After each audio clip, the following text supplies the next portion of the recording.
Introducing Royal Caribbean's newest ship, Icon of the Seas, the ultimate family vacation. The ultimate 6 slides, 8 neighborhoods, 0 compromise vacation. The ultimate never done that, can't wait to do it vacation. The ultimate chillin' by a different pool every day of the week vacation. This is the Icon of Vacations. Icon of the Seas, arriving in 2024. Book today. Come seek the Royal Caribbean. Ships Registry, Bahamas.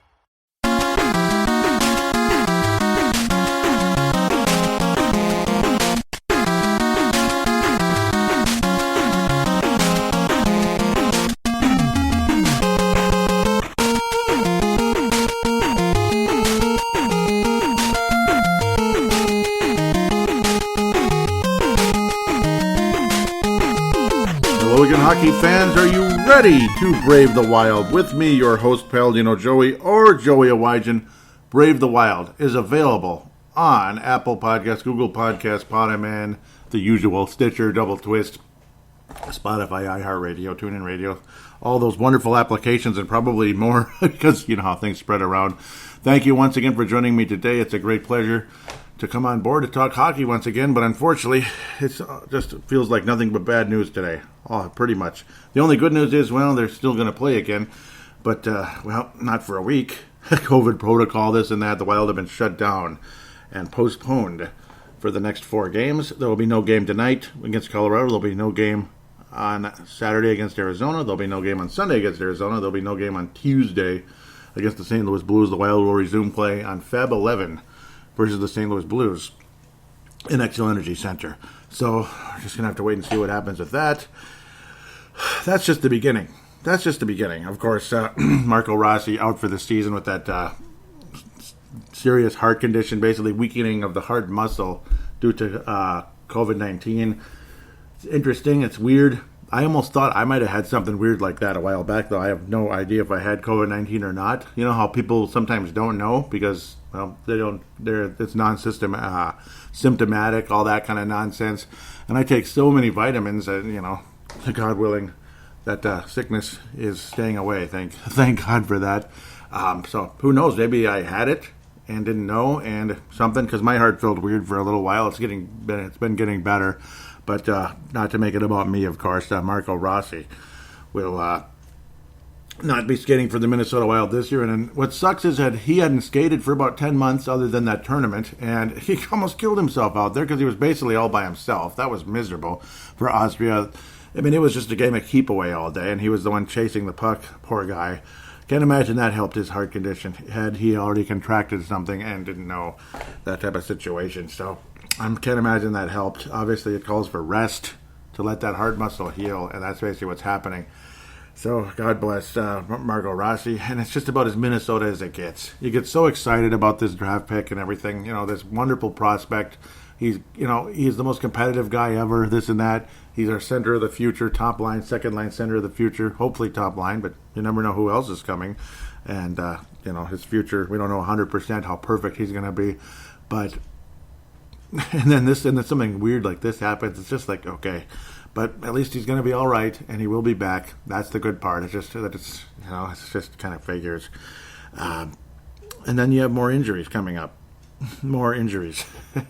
Matt Dumba apparently had his knee extend the wrong way, basically, and they put him on long-term IR.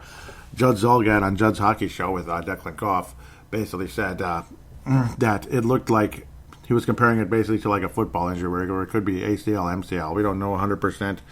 We hope not, but it's crazy, really crazy. So it's just one bad thing after another. Jared Spurgeon, it sounds like he may have had a possible concussion, a head injury. That's what they're saying, upper body. I'm not 100% sure. That may have been what it is, may not. But Jared Spurgeon is kind of like a day-to-day type of thing. Hopefully he'll be healed and ready to go by Feb 11th.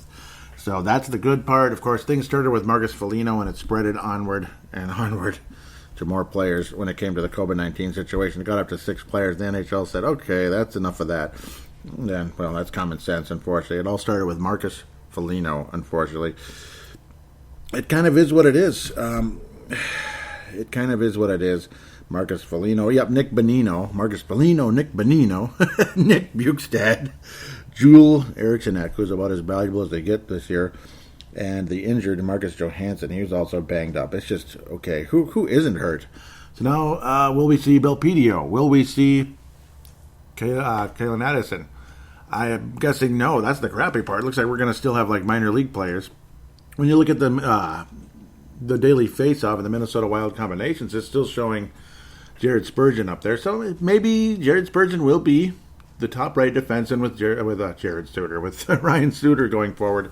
Soucy moves up to the second pairing at this stage, of course, because Dumba's not going to play for a long time, I think. Yeah, and I'll get to my point on that as well. Carson Soucy will be playing on the right side, at least as of right now, with Jonas Brodin. Ian Cole and Brad Hunt will be the third pairing. So that's if Jared Spurgeon is able to come back. So we'll see what happens. Able to come back and play right away by the 11th. If not, who knows? It sounds like it'll be Bartkowski, the former Calgary Flame. Had a couple points last year for Minnesota coming up. He's like the eighth defenseman, so to speak, coming up from Iowa, the minors, so to speak.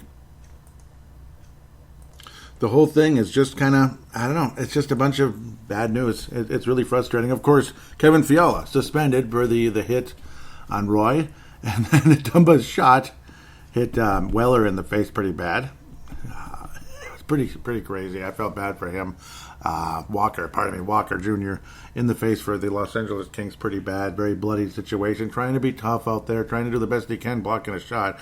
Unfortunately, it hit the wrong place in the face, under the eye, basically. Missed the nose, missed the eye, thank God for that, but still very bloodied and swollen, and he's not going to play for a while. And I don't know, it's just one of those situations. You got to try to block a shot by turning around if you can, somehow, some way. That's what they say, the butt, something like that, if you can get your butt in the way. That's what Mr. Lunani always says. Otherwise, like your wrist, like a couple of years ago with Zuccarello, a year and a half ago when he went to the Dallas Stars, his first game, slap shot right to the wrist. Wow. Can you imagine? You're diving to block a shot with your hands? Oh, my goodness gracious. This isn't soccer. Soccer would hurt too, I'm sure, but a hockey puck? A slap shot? Okay, that's not good. Cam Talbot's healthy. And he did pretty well in the games he played. Kaapo Kakanen's healthy, thank God. Oh, boy, it's just like, yeah, Dumba's on the IR. It looked like a bad knee injury. And you know what's bad about this Matt Dumba situation? Because this is going to be probably an unconventional show. I'm not going to review games in detail. It's just analyzing the situation, and there'll be no games to preview. I could start previewing the upcoming games into the next week or so, and then have no show. But I think I'd rather not do the previews and then do next show and still talk about the prospects and stuff like that, and still field the questions and conversation and other news that might pop up during the week. So that way I'll still do a show next week. Both of these shows probably won't be as long unless I ramble way too much or get on certain topics that end up taking longer, just because. Obviously, now Matt Dumba, here's the situation. If he's out for the season with this type of injury, now you can't trade him either. Like, yay. You can't even trade him now. Wow. And how Minnesota is that? So much for trading for like a, some type of center, some type of package deal to try to get Barkov or whatever the hell the situation is. Oh boy, it's a situation that leaves you just kind of hanging now. We're just dangling by a thread right now. Luckily, there's still a positive future. You still got Fiala. He didn't get hurt, thank you, Lord. Knock on wood. Kirill Kaprizov, same thing. Knock on wood. Marco Rossi, please heal up. Get well. All that good stuff. Get well. Praying for him. That heart muscle will strengthen and he'll be back to normal again. Matt Dumba, pray to God it's not like a uber serious knee injury, like an ACL, MCL, like Judd Zulgad was fearing, that type of situation. But it just kind of leaves us in an absolute bind, to say the least. It's good times in Minnesota right now. Not really. Well, I mean, at least it gives it time, hopefully, for Spurgeon to heal. Will the games be replayed later on? I guess. I don't know. I don't know how much they're going to delay the season, so to speak, getting into the postseason. Not sure how all that's going to work out, but one way or another, I guess it will. We'll look at the games for a moment, I guess. Yay. It was an okay week. It could have been worse. It could have been better. How did things fare? Well, were we like 1-2? And, of course, no. All the games that we were going to play did get played. So it's not like a game got suspended. Now the whole thing disappeared on me. Isn't that just great? Colorado, yep, we beat LA 5-3. That was when Roy got hit into the wall, thanks to Kevin Fiala. He basically says he lost balance, this and that. We beat the Los Angeles Kings 5-3 on the 28th. That was as I said last week, the 13-year anniversary of my podcasting career, 13th birthday. Unbelievable. I'm a teenager now as a podcaster. 5-1 demolition derby. Colorado crushes the Wild 2 days later. We beat Colorado in a pretty entertaining Sunday night battle, and then, shut down 2-1. Kirill Kaprizov, the only goal scorer on the second, on a Tuesday. Let's look a little bit at these games. I mean, what the hell? What else am I going to talk about, right? No, I'm just kidding. Yeah, we'll find things to talk about. There always will be. That's the good part. It's not like I'm going to go on and on and on about the same beer for 20 minutes, but I'm just kidding. That's just a little nudge. I'm just... Kaapo Kähkönen still in net at this stage. He was strong. He wasn't spectacular, but the good news is, Kaapo Kähkönen still got the win. Gave up 3 goals, which isn't the worst number ever. Jonathan Quick in net seems to be Minnesota win the past several games, which is good. We're back in the day. Jonathan Quick used to shut us down. Playing the Kings used to be like, death in the family, basically, for the Wild every single time. Marcus Johansson with the big goal and an assist. It was easily his best game with Minnesota. Or generally speaking, Marcus Johansson has been nothing special for Minnesota for the entire season. He's been the biggest disappointment pretty much on the roster. Joel Eriksson not continuing what he does. Kirill Kaprizov getting his second goal of the year, which was his first real goal, so to speak. Nice little move, and then lifted the puck past Quick's shoulder. I believe his left shoulder. Nick Bjugstad getting close to the net, of course, and Kevin Fiala with an explosive play right before he was booted for game misconduct. He looked freaking awesome on the play. He looked freaking awesome in the game. And then game misconduct. He leads the Wild in penalty minutes, and he's suspended 3 games, and it just sucks. Marcus Foligno opened the game off with a fight, which is cute, I guess. I don't know. It is what it is. It is what it is. I was with Curtis McDermott, defenseman for the Los Angeles Kings, who moved up to the winger position to combat Mr. Foligno. That was the whole point there. It was basically an orchestrated fight to open up the game. That's nice. It is what it is. I guess it's part of the game, I guess. Woohoo. Ian Cole and Carson Soucy added assists. Brodin a couple there. You would have a game winner later on, which had been, unfortunately, the final play for Minnesota for a week.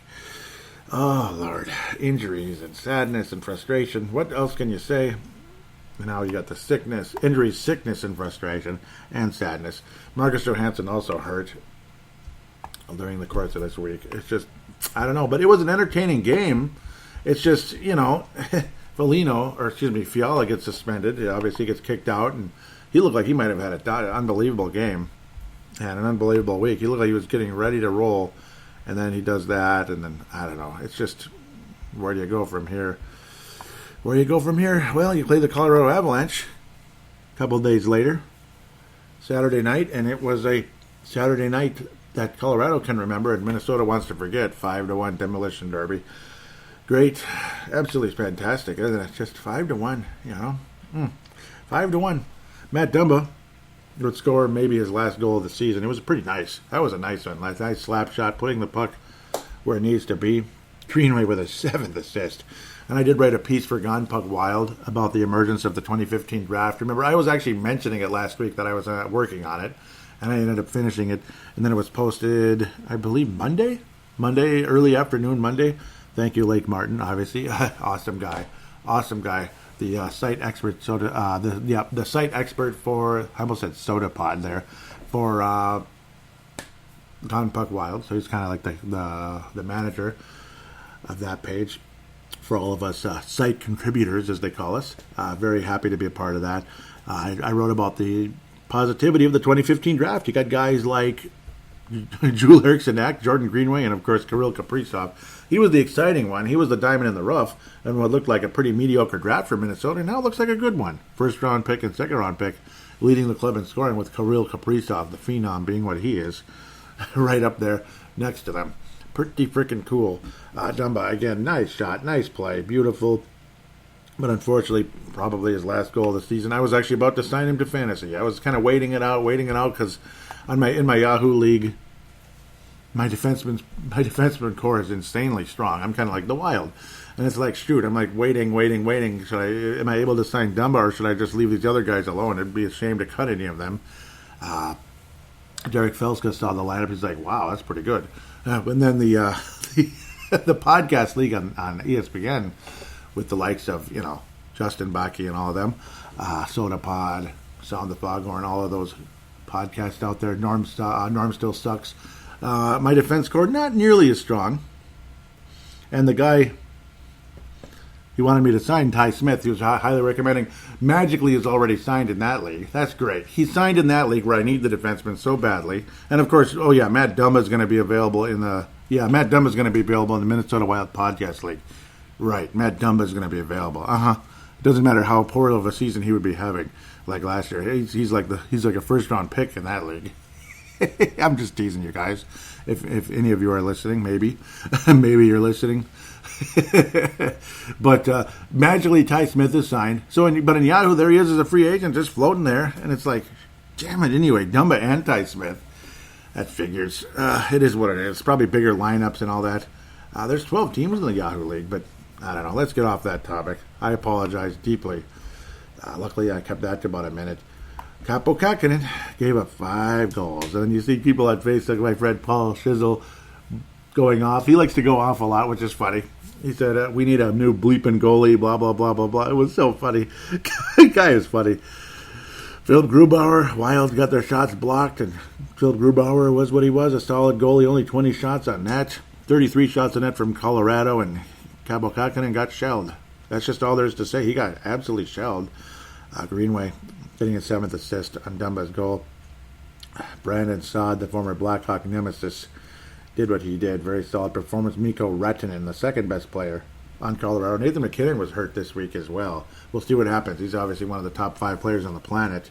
Gabriel Landeskog, one of the more hated but excellent players and captain of Colorado, also getting an assist in the game. But it was what it was. Cale Makar, people keep talking about him and talking about him. You know how they talk about Luka Doncic in the NBA, like he's this phenom, he's Magic Johnson plus, which I don't think is true. Luka Doncic, he's good, but he's not that good.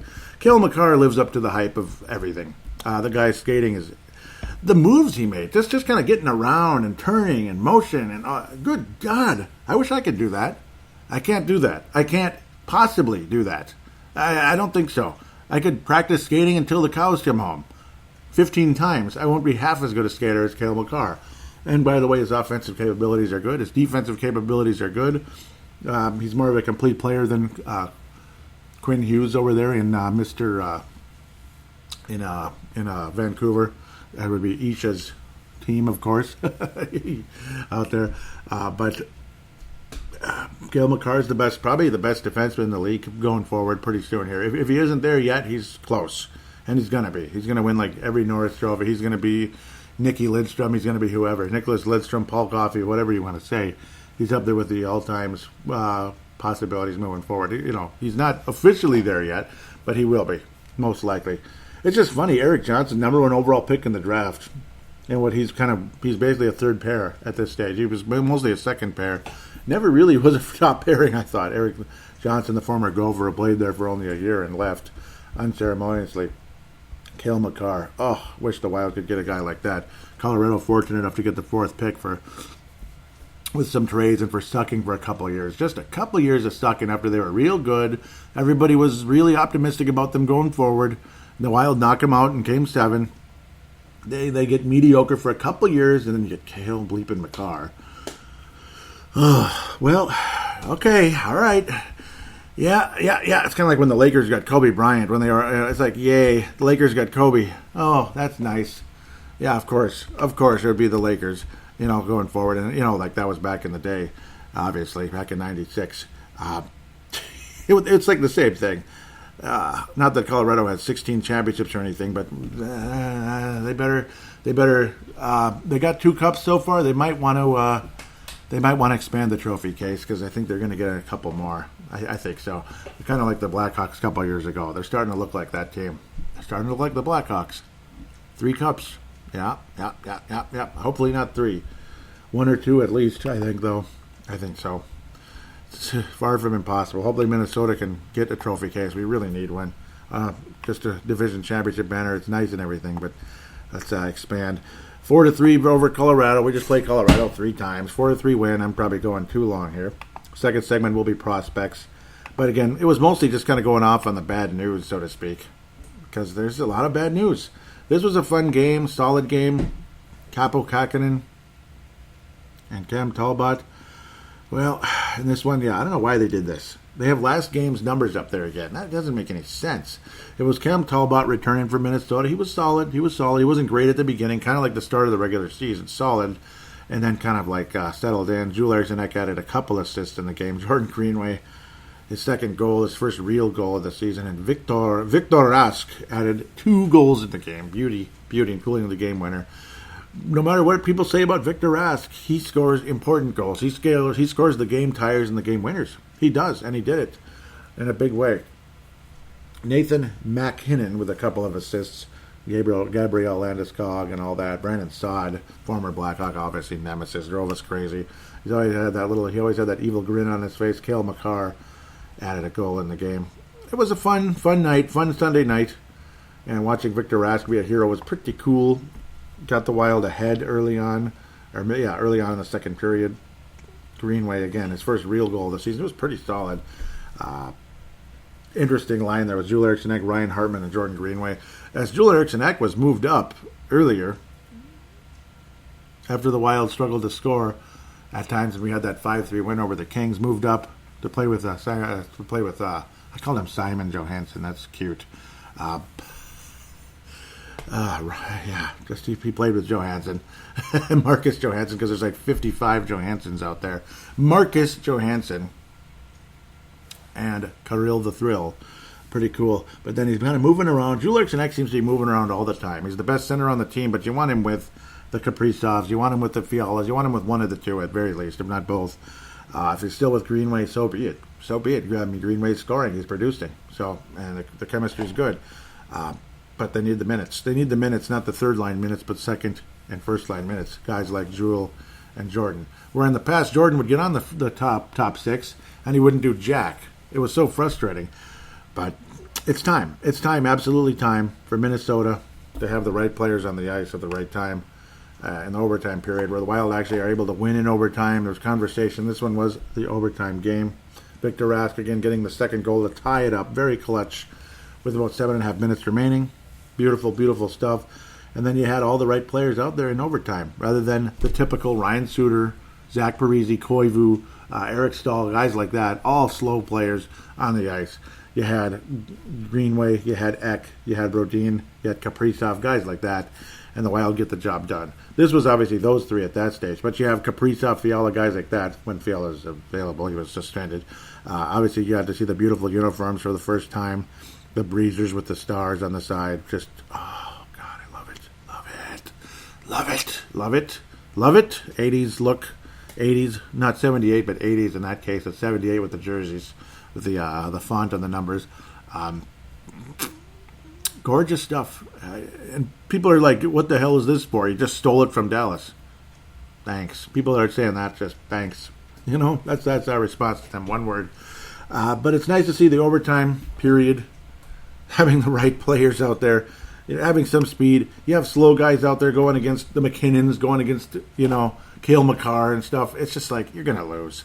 And the Wild lost so many times that way in the past. We'd stuck in overtime for so long. And this year we're 3-0 in OT. So the Wild are working overtime, and they're actually earning it. And it's beautiful to see.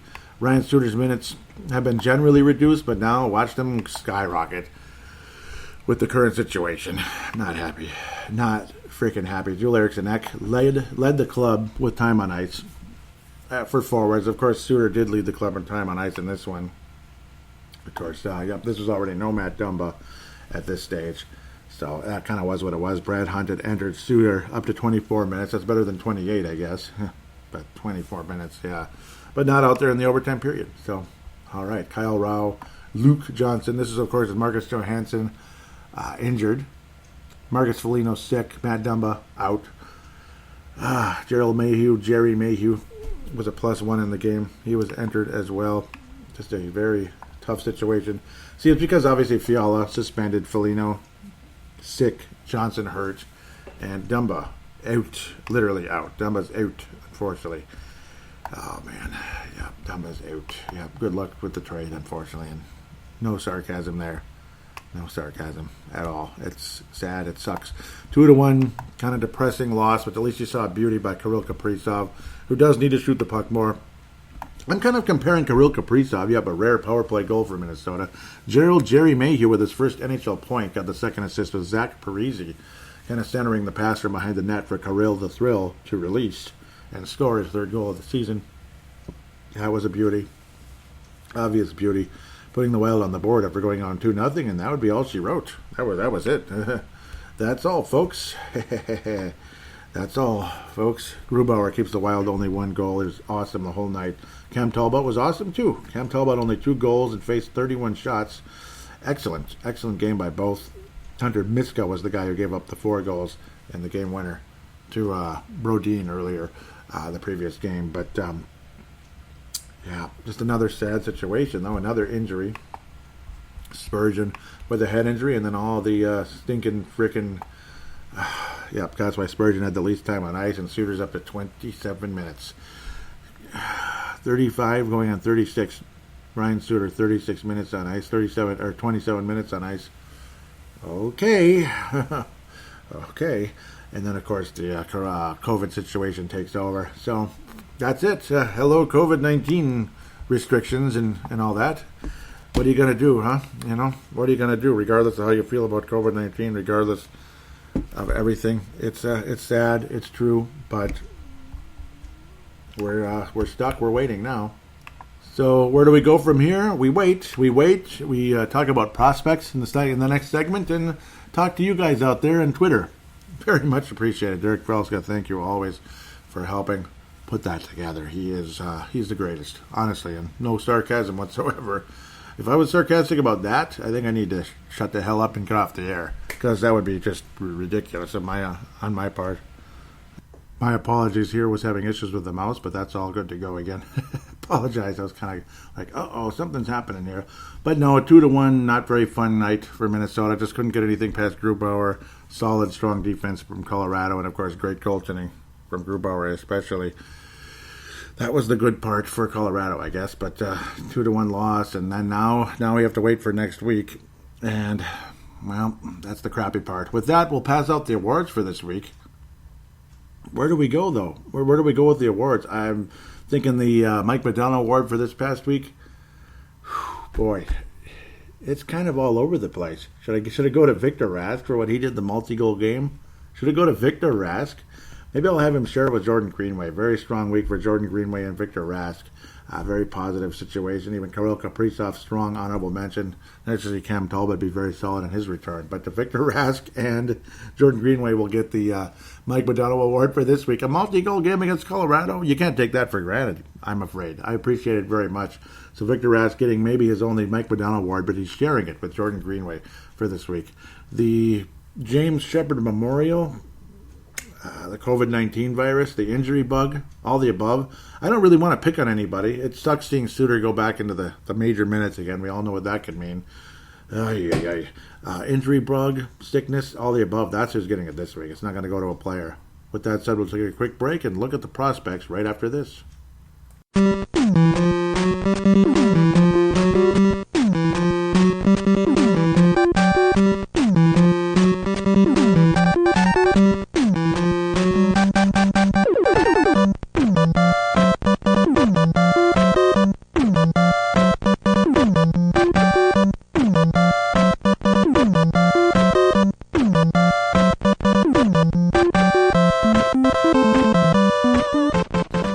We are back here on Brave the Wild. Segment number 2, jumping right into the prospects, not mincing around at all. We will open things up with Brennan Mennel once again because he's not like with the draft history, so it's a little bit more organized this way by jumping right into him and not missing it.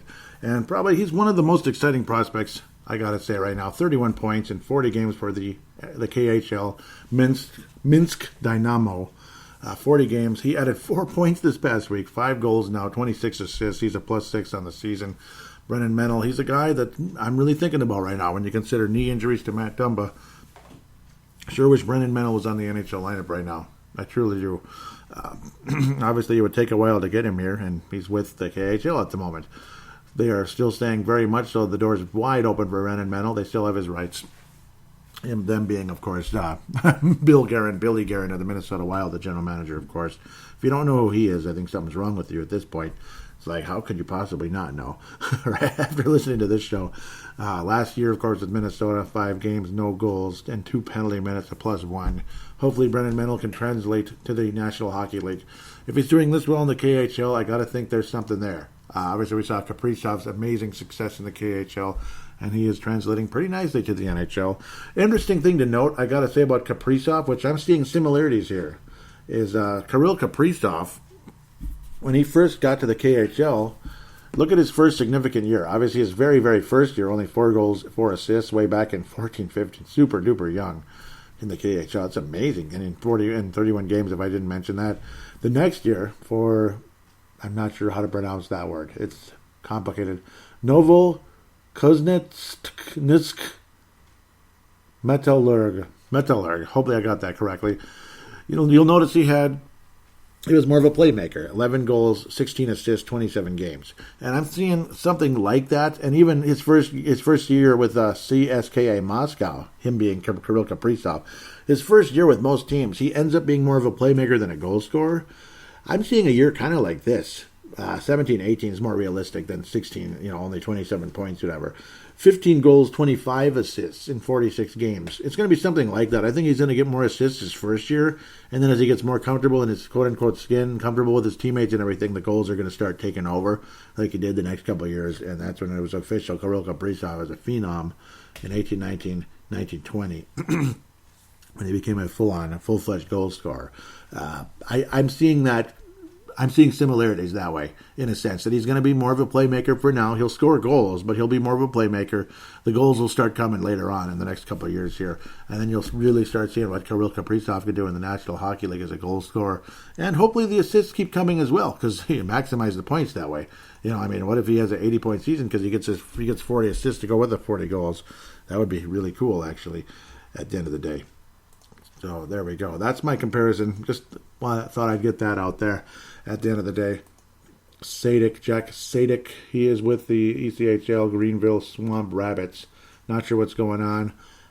He is got 1 assist in 7 games. I'm not sure if the Wild gave up his rights. They must have, though, because he's no longer with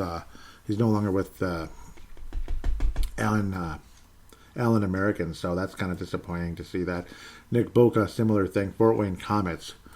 Not started yet with that team. Maybe he's just not been playing. Bummer, man. Total bummer there. Braden Sheehan, what's going on with him? He's with the University of Alberta. And that was just last year. I don't know what happened, if he got hurt or what. It seems like he's just kind of vanished off the face of the earth. Sokolov is in the AHL. Brandon DeHame, AHL. Lokunen's on the Nashville Predators. Maybe I'll look at him for the hell of it. 2 points so far, 2 goals in 8 games for the Preds. Luke Cunnin. Nick Swaney continues to get goals and continues to make big plays. He's got well more points than games played so far. 21 points in 17 games, 14 assists, which is, actually it's 2 behind his freshman year, which was his career high, 16 assists, 7 goals. He's going to have a career year, a senior year with Minnesota Duluth, see if they win another national championship. But it might be Minnesota or Boston College this year, as those 2 clubs are standing out above everybody. Jacob Golden, OHL player, so obviously not started yet, which is what it is. Bryce Misley in the college ranks, only 8 games for University of Vermont, and 1 assist. I don't know if he's banged up or he's been scratched. That's kind of frustrating and disappointing. I feel for you.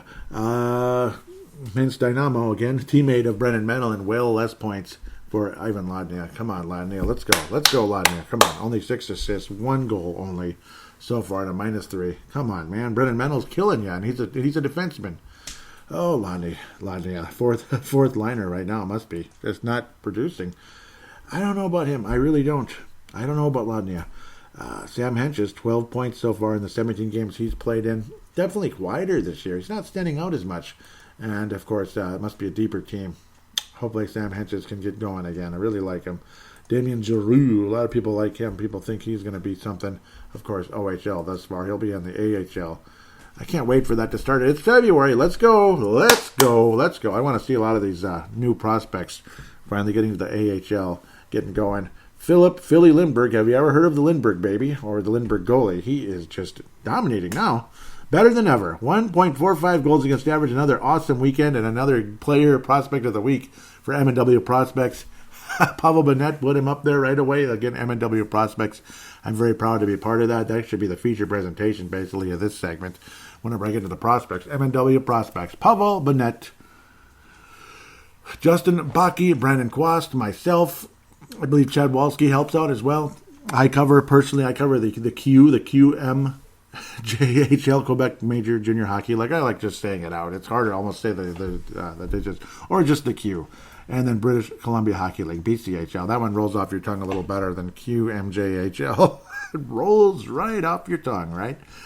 But another awesome weekend for Philip Lindbergh, as he's been helping UMass Amherst getting going. As Matthew Murray had been the starting goalie, he'd won the job at the beginning of the season after a couple of crappy outings for Philip Lindbergh, for Lindy. And now, Lindy looks like the best goalie in UMass Amherst. Keep it up, Lindy. Let's go. Let's go, Lindy. I love what he's doing. And I can't wait to see him in the AHL at some point.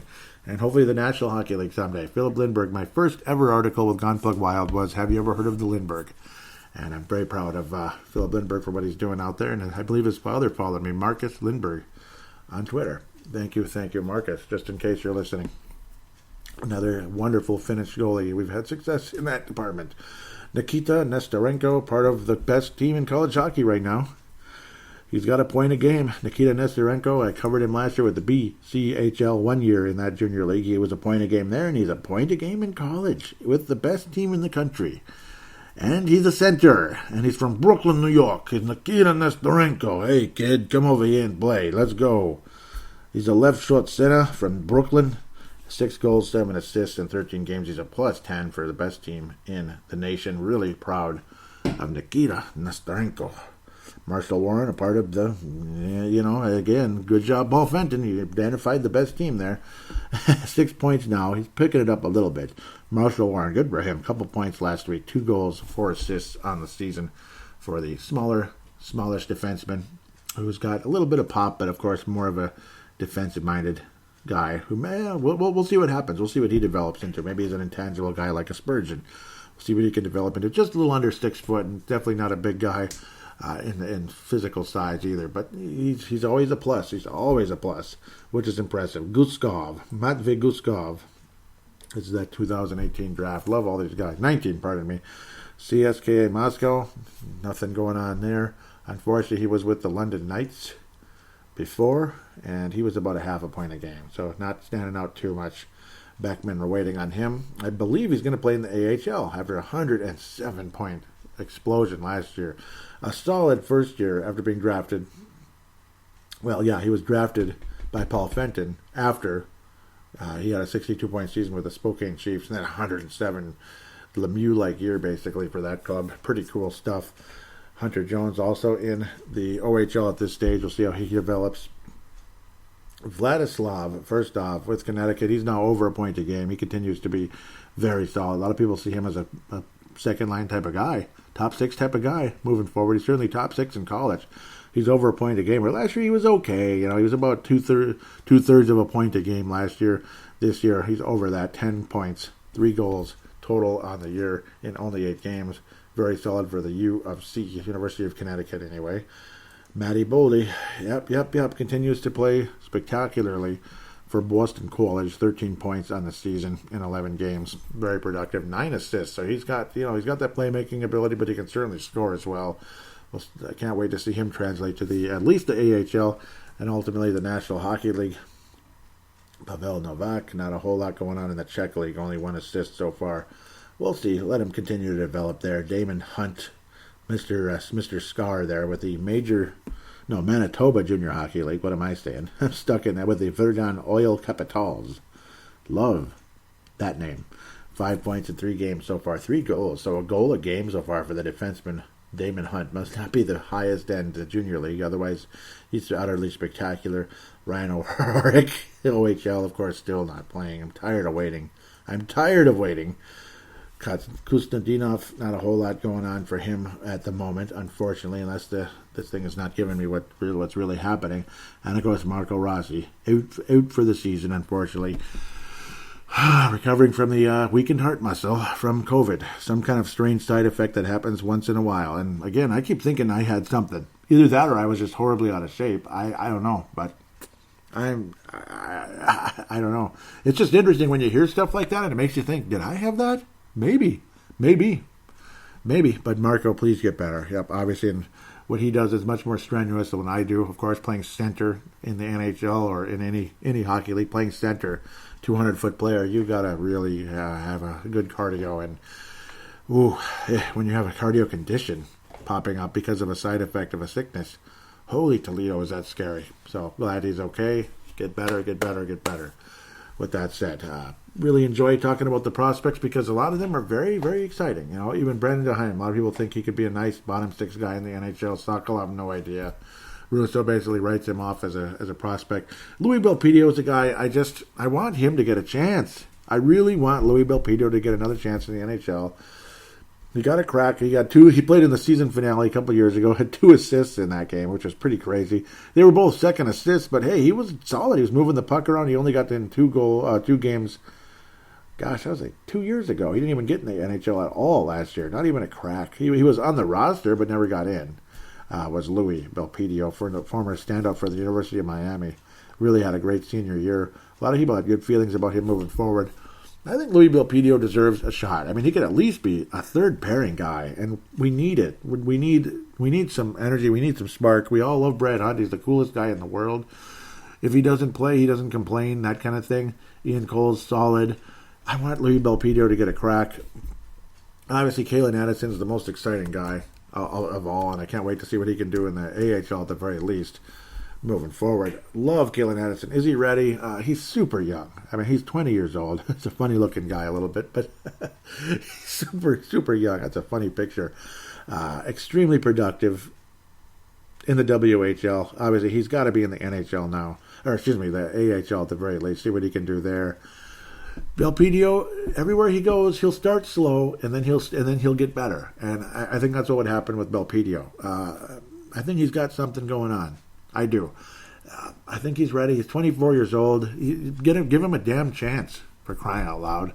Especially in this situation, if you have Spurgeon and Dumba out, boy. And even Dumba being out, but we always seem to go with the minor league guys and all that. God bless Matt Bartkowski. He's actually an NHL quality type of guy. He's NHL, AHL. He's kind of like a quad 4 guy.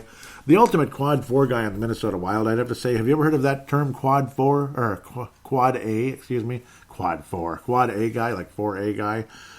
Is so far Jerry Mayhew. He finally got a point. Mayhew finally got an assist. He's like a superstar, an MVP in the AHL. And then in the NHL, he can't even get a point. He finally got one. He's a quad A guy with the in the NHL with the Minnesota Wild. He's a quad A guy where he's like in between the NHL and the AHL. He's too good for the AHL, and for some gosh darn Mickey frickin' reason can't score at all in the NHL. Hopefully he can get it going for Jerry Mayhew's sake, because I'm sure he wants that crack as well. He's talented, but let's go. Louis Belpedio, though, let's go. Let's get Louis Belpedio out there. Damn it. I mean, he's on the taxi squad. He's on the taxi squad, and we won't use him. Come on, man. Drives me nuts. And then we got to give Studer his 9 bajillion minutes.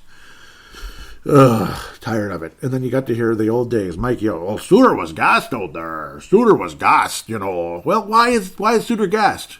You know, whose fault is that? Studer was gassed out there. You know, yeah, that's both. It's like the coach and the player's fault, both in that case. I mean, that's why we failed in overtime. Studer was gassed out there. It used to drive me nuts. Don't play him so much. You're still the coach. Tell him to sit down. You know, put in, that's Spurgeon or whoever the heck. Well, it'd be a left shot. More minutes for Brudin or more minutes for, I don't even remember who the third pairing was a couple of years back. Who knows? Clayton Stoner, somebody like that. Just drives me insane. Suter has no business being gassed. He's 35 years old. You can't be putting him out there that long. Let's get Louis Belpedio out there, damn it. From Chicago, or kind of close to it, Skokie, Illinois there. Let's get the Skokie, Illinois native out there, Louis Belpedio, and we'll feel a little better. With that, we'll take a break, and we will hear from you guys in the fan interaction segment next.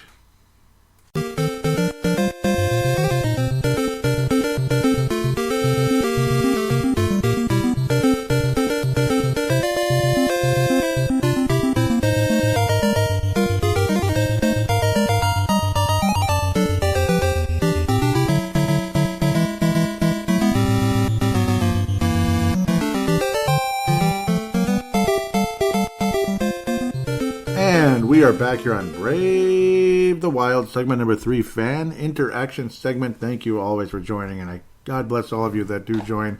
Hashtag BTWMN. At Brave the Wild, hashtag BTWMN. The Facebook page is Brave the Wild. What am I talking about? The Facebook page is facebook.com/Brave the Wild. Minnesota, facebook.com/BraveTheWild.Minnesota, and all this information will be in the show description. And again, for questions and comments, to keep it more organized if humanly possible, I don't know, because it always scrambles the dates now, which is really annoying. Wish you could just keep it in chronological order. You'd think with this kind of technology it'd be easy, but it seems like nothing is these days. Hashtag BTWMN. Jay Bushy will lead things off, asking, do you think GM Bill Guerin asks Zuccarello to waive his no clause so he doesn't have to protect him in the expansion draft? It's one of those things where, yes, he could ask, but will Zuccarello comply? Will he comply? I wish he would. I would ask it. I would ask it, absolutely. I wish he would. I wish Zuccarello would waive his no clause so we can protect other players. Zuccarello probably won't have to go to Seattle anyway. In fact, odds are very much against it. It would help. It would help in a big way. And I think he should ask, honestly, and I would ask. You're going to be okay, and even if you go to Seattle, so be it. Look what Vegas did. Look what Vegas did. Maybe Seattle will be good too. They probably won't have the same success rate as the Vegas Golden Knights, but they might. Derek Felska jumps on board, says it's been an eventful few weeks. Yep, this is where he got things going. Got a wild question on your mind? Thank you always, Derek Felska. Crease and assist. Thank you so much. Crease and assist. The Sports Daily. I keep getting it mixed up with the Daily Face-Off. The Sports Daily. Apologize. Ty Sandstrom, that was October.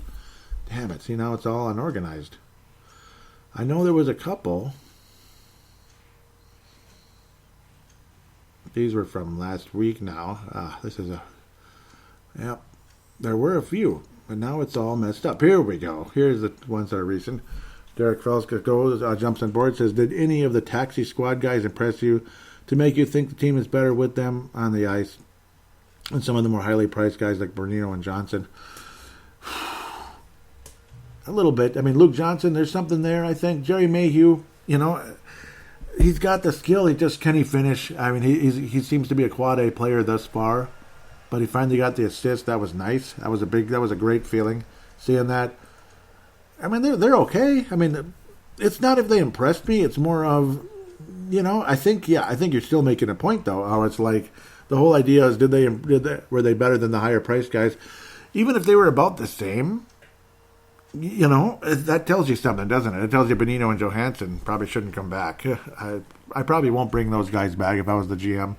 Bernino, maybe. Johansson, no way. Johansson is out. Bernino, maybe, just because he's solid. He's a center. He can win a face-off or two, this or that. Luke Johnson can play, though. Luke Johnson's underrated. He's obviously an underrated guy who deserves a chance. And Jerry Mayhew, it's like, oh, man. I mean, there's something there. It's again, that quad A nonsense. It's really, really, really frustrating. It kind of leaves you like, maybe, yeah. Kyle Rao. He's always had a little bit of a touch, but he's just, I don't know if he's an NHL guy. Really good AHL guy. He's basically AAA kind of a guy at the end of the day. And now we'll probably get to see Barkowski moving forward as well.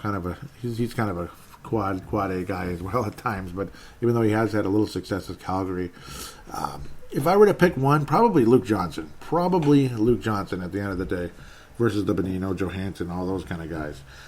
Thank you, Derek, for that one. Jojo on that beat. Oof, people are vacuuming outside the apartment here, but I don't blame them. It's the middle of winter.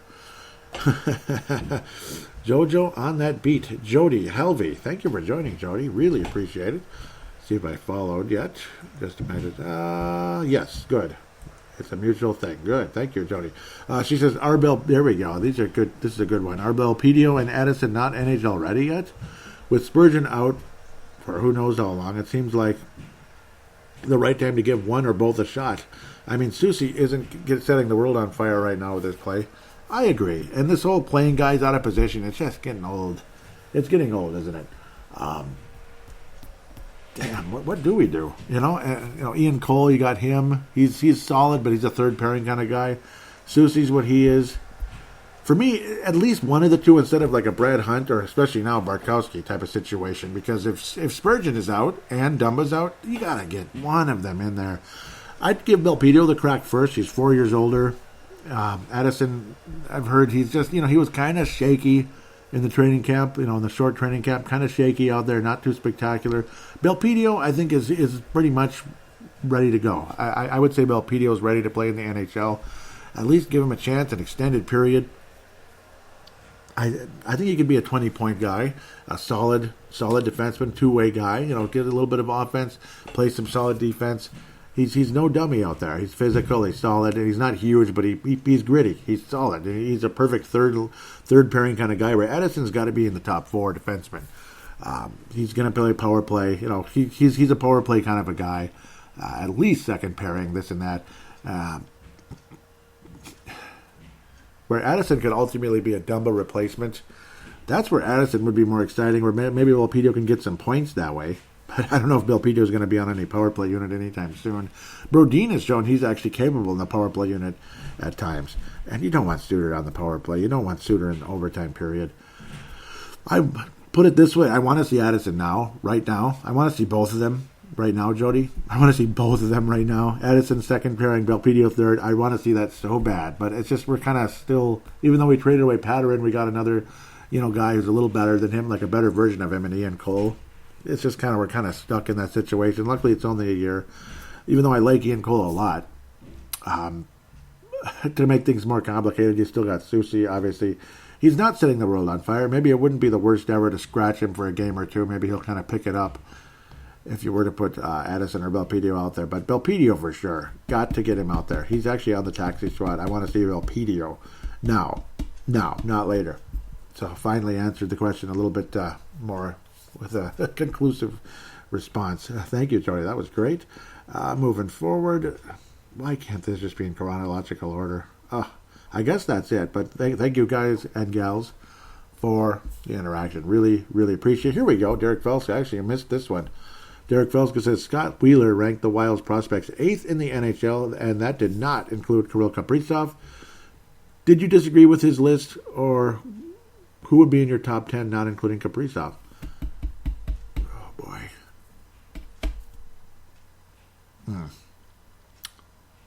I think the Wild should be in the top 10, yes. I think we should be. And if it included Kaprizov, even higher, obviously. But Kaprizov's in the NHL. Agree with his list generally. Maybe I'll backtrack a bit with that one. Okay, so I think you mean the top 10 for Minnesota prospects, right? So in 2020, the Wild were number 14. Now we're number 8. He has Marco Rossi, number 1. Boy, that's big. Matt Boldy, number 2. I don't really disagree with those. Kalen Addison, number 3. Hovanov, number 4. Ryan O'Rourke, number 5. Kuznetsov, 6. Beckman, 7. He should probably be higher. Kaapo Kähkönen, 8. Vladislav Firstov would be correct. And number 9. And Sam Henches, 10. Sam Henches, 10. So I could see but I disagree with the top 10 there. Yeah, I think a little bit. I think Swaney, if you want to go with two college players, take both of them were taken in the 7th round. They're both college players. They're both on good programs, so to speak. I'd put Swaney ahead of Henches right now. If I could. Brennan Mennel, is he still considered a prospect? I kind of do.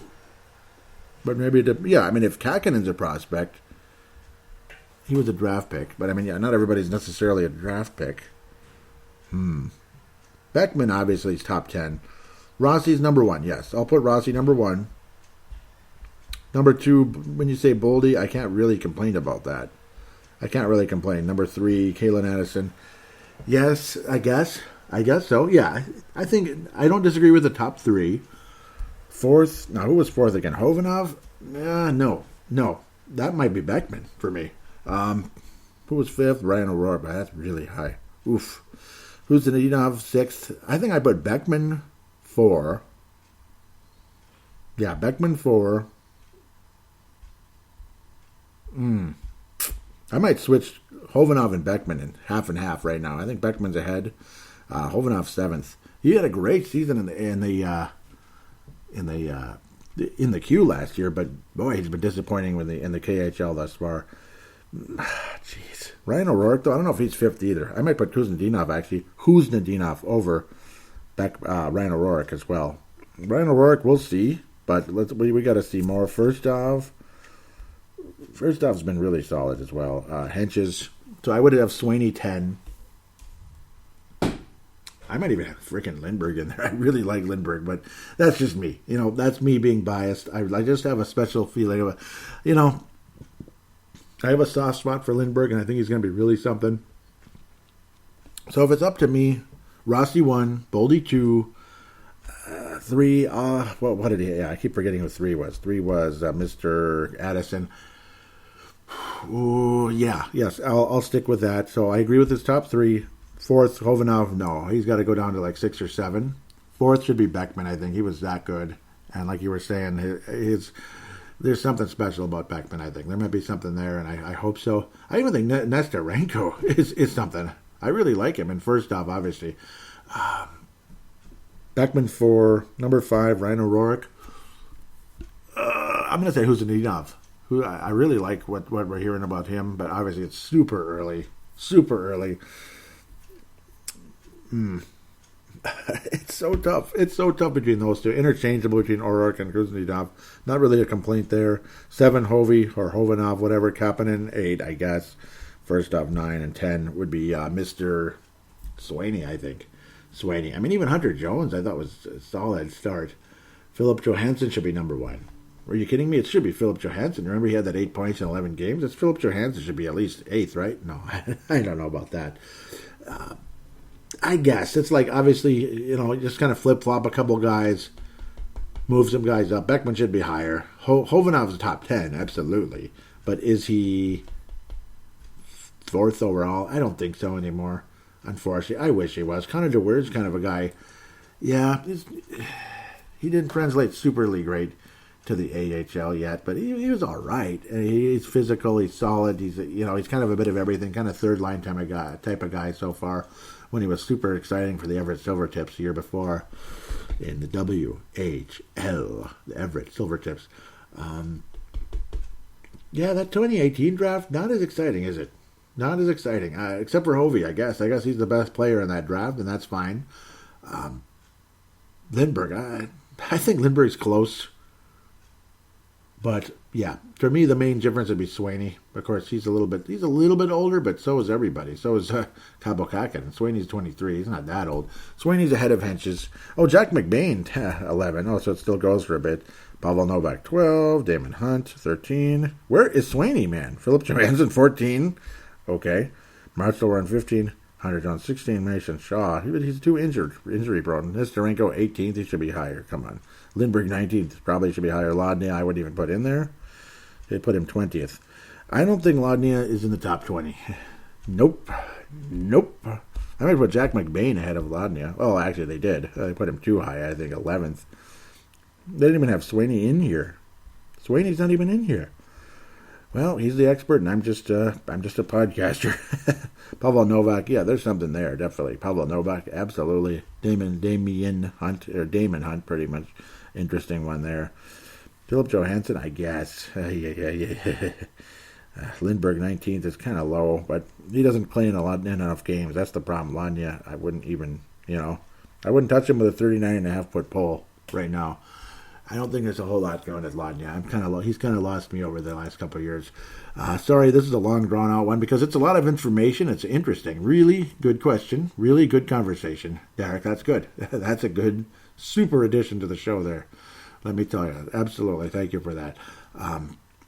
I think we're caught up now. And hey, there was definitely less this week. Probably people are sad, frustrated, or they're sick of me and don't care about my show. They'd rather listen to the others. And that's fine, I guess. I don't know. I'm just kidding around.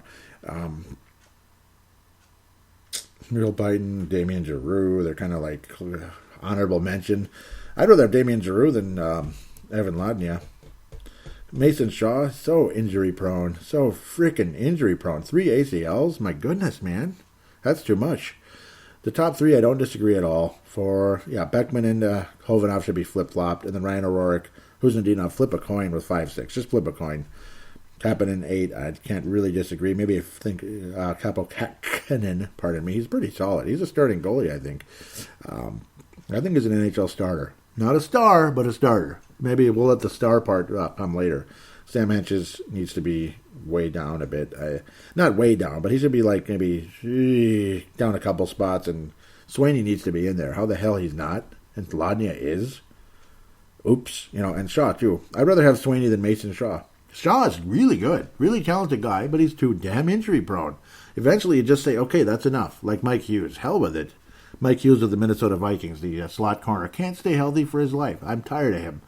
And no disrespect, it is what it is. Shaw, I'm rooting for you. Let's go, Shaw. Luckily, he's only 22, so hopefully, somehow, some way. But I don't know how productive he'll be in the NHL.